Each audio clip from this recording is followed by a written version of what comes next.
All right, my friends, it is now time for the Soulful Psalms segment of Beacon of Truth. The Soulful Psalms is where we take one of the Psalms from the Sefer Telachim, or the Book of Sung Praises, the wisdom literature of the Old Testament, the hymnal of both our brothers and sisters who are Jewish, and for us as Catholics, because we hear the Psalms in each and every holy sacrifice of the Mass. And what's awesome is that the Soulful Psalms are now its own podcast.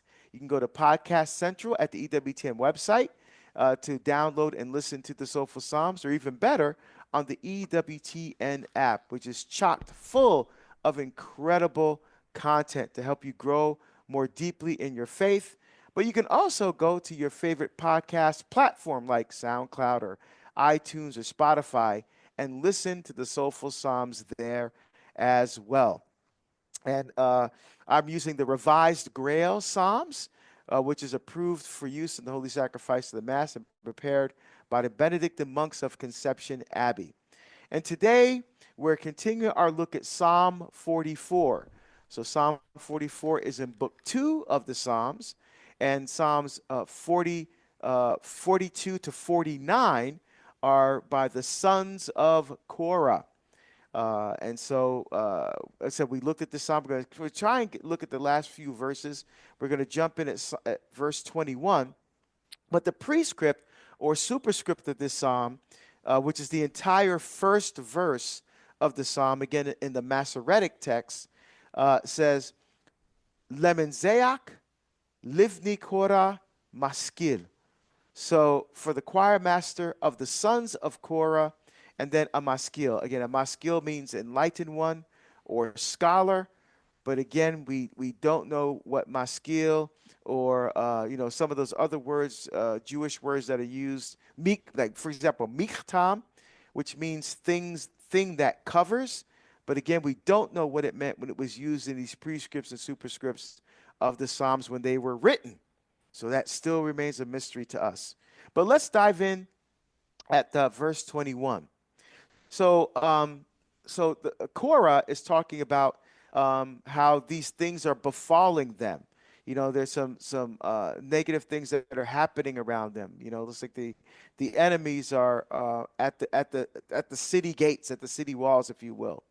And that he's trying to understand how God is working through all of this. And so, in verse 21, sons of Korah say, "Had we forgotten the name of our God, or stretched out our hands to a strange God? Would not God have found this out? He who knows the secrets of the heart." So he's saying, look, these things are happening to us, even though it says in previous verses, we had not forgotten you, we had not transgressed our covenant relationship with you, we had not strayed from the path that you set us on, Lord, we had not removed you from our hearts. Our hearts were still with you. And so even though we're still remaining in your love, why is this happening to us? And he almost continues. This is called a synthetic parallelism in the Psalms. It continues to explore this theme. So, we would understand, Lord, have we forgotten about God and, caved into the ways and thinking of the pagan cultures around us, if we stopped being witnesses of your love to these other cultures around us, yeah, okay, I get it. Then we would have deserved it. And so would not God have found this out? Lord, had we done that, of course you would have found. You know the secrets of our hearts. You know us better than we know ourselves because you made us. You created us. Right? You made our hearts for you, and that's something to remember. There's a special place in each and every one of our hearts that's reserved for God alone. That's that God space within our hearts. So sons of Korah continue to ponder this phenomenon. And in verse 23, it is for you we are slain all day long and are counted as sheep for the slaughter. Right. So again, they're trying to contemplate what's happening to them. Almost what Ace was talking about in the last segment of the show. We're talking about God working in our lives. And, it feels like sometimes God is punishing us. And so the sons of Korah are basically doing what we were talking about before. They're deliberating and thinking through what's happening to them. And again, almost has a very Job-like feel to it, where Job is contemplating, Job did nothing wrong, but yet these things are happening to him. And, when these things happen to us, do we have the love? Do we have the trust?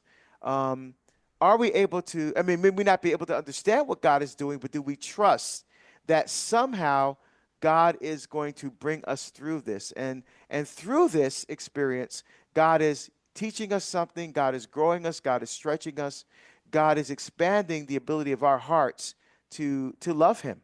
Yeah. Well, and we also, from the perspective of our parents, like when we were growing up, we didn't know the things that they were teaching us when they had to be hard on us was for our benefit. And it's not until we have the hindsight and look back so that then we can appreciate and say, hey, thank you for teaching me that lesson. Or, I know I bucked the system at home and made things difficult. And, I apologize for that because I was just being a rebellious teen or, crazy toddler or whatever, but I needed those lessons. And so we can't see what God is trying to orchestrate out of us right now.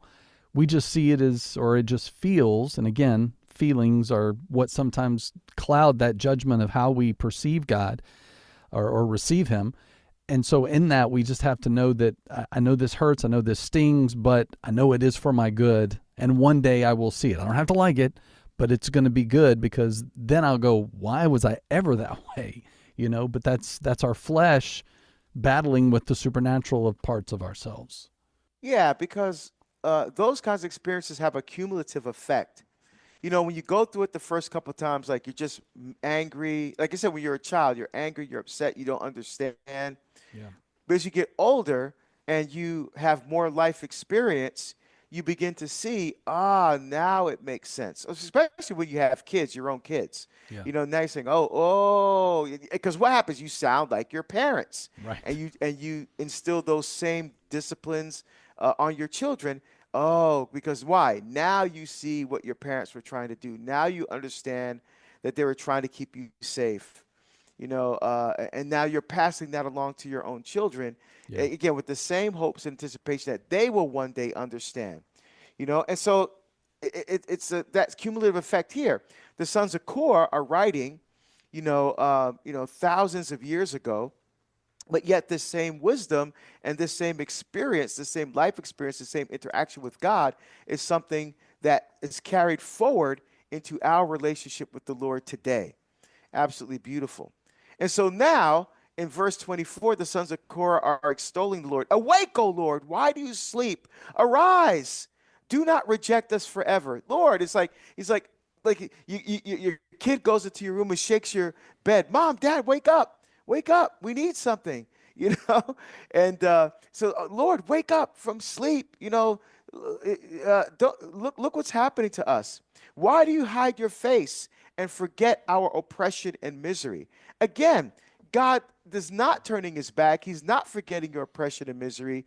There's again something there that you need to learn, something there that God is trying to teach you. Again, with life experience, with hindsight, with retrospect, we're able to appreciate those moments. But the sons of Korah, you could almost feel the emotion of what they're going through here. Why do you hide your face? Why you forget our oppression and misery? Well, God doesn't forget. Of that, again, it feels like it, but he doesn't. And then finally, sons of Korah, last couple verses. For our soul is brought low to the dust. Right? Almost reminds me of the Daleth strophe of Psalm 119. My soul holds fast to the dust, or my soul lies in the dust. Right? It's a very humiliating, very humbling experience when God allows these hardships in our lives. He says, my soul is brought low to the dust. Our body lies prostrate on the earth. Right? And so he's literally in a bodily position, in a physical position of humility, of lowliness. In a sense, you can even say brokenness. before the Lord, right? He's just completely humbled before the majesty of the Lord in this particular moment. For more on the Soulful Psalms with Deacon Harold Sivers, check out Beacon of Truth weekdays at 4 p.m. Eastern on EWTN Radio and streaming everywhere you listen to podcasts.